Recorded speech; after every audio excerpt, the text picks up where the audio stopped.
presença sempre bem-vinda aonde quer que se fizesse anunciar. Um dia, entretanto, o Balder acordou com uma sombra nuviando seu olhar. Sua mãe Frigga logo percebeu que algo muito grave o perturbava. Balder querido, disse ela, achegando-se ao filho. O que você tem? O que você tem que acordou com um mau aspecto? Tive alguns pesadelos, respondeu o jovem deus com um semblante alterado pela preocupação.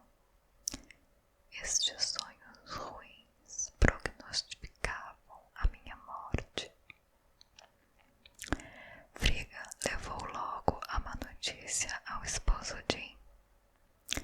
Deve ter sido só um pesadelo, disse o deus minimizando o problema.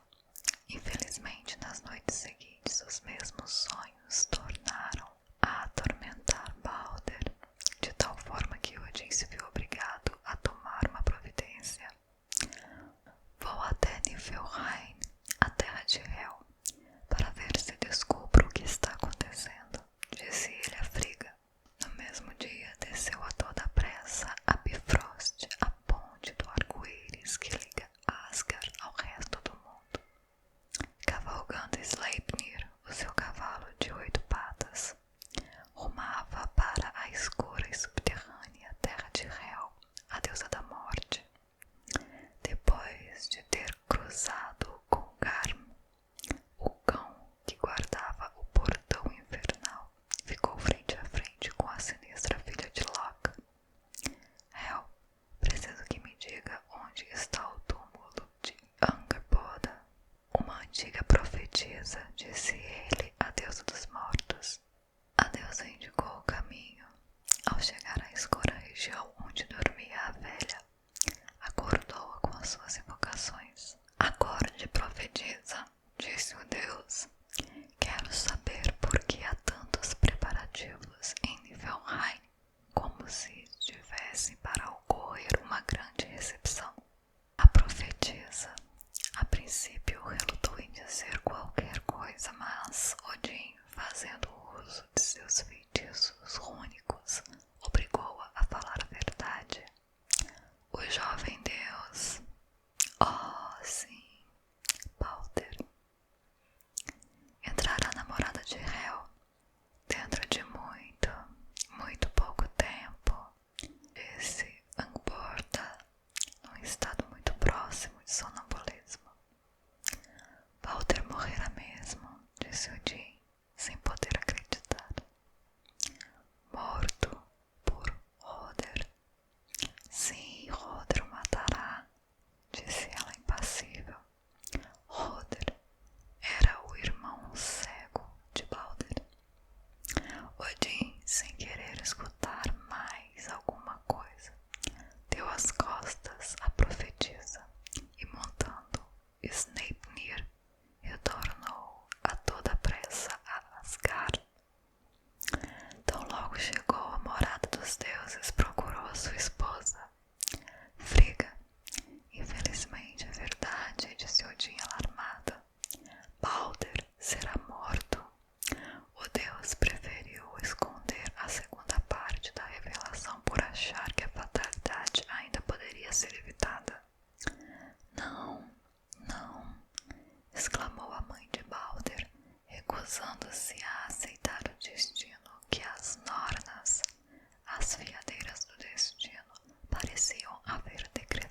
resultantes. E apesar do grande privilégio que isso representava, não se ouviu uma única voz de inveja erguer-se, pois ele era uma criatura amada por todos. No entanto, havia uma voz que estaria disposta a proclamar a sua inveja, não fosse o receio de alguma punição. Esta voz pertencia a Loki, um deus que não privava exatamente pela virtude ou pela generosidade. Então Balder, o queridinho dos deuses, agora está protegido, pensou Loki ao tomar conhecimento do fato. Estava estarrecido com o feito de sua popularidade. Então não houve em toda a natureza um único ser que se recusou a aceitar a imposição arbitrária de jamais atentar à vida de Balder, exclamou ele, irado. Não, isso não pode ser assim, pensava Loki noite após noite, e desta forma passou a ser ele a apresentar um mau aspecto todas as manhãs, quando acordava de seu sono perturbado pela inveja. O que você tem, Loki, que anda com esta terrível cara de insônia? Disse-lhe um dia Balder, e isso foi a gota d'água para que o perverso deus decidisse tomar uma atitude contra o filho de Odin. Deve haver alguma criatura, algum ser, qualquer coisa que tenha se recusado ao juramento infame, pensou o deus ao sair para a sua maldosa peregrinação. Depois de percorrer boa parte do mundo, Loki sentou-se exausto sobre um grande rochedo para pensar sobre a melhor estratégia a ser adotada. Após muito matutar, pois o perverso deus tinha ao menos a virtude de saber usar a cabeça, ainda que para os maus propósitos, decidiu procurar Frigga, a mãe de sua vítima, para descobrir dela própria se não havia um meio de burlar aquela conspiração idiota a favor de Balder. Para tanto, metaforseou-se de uma velha e foi até o palácio de Frigga.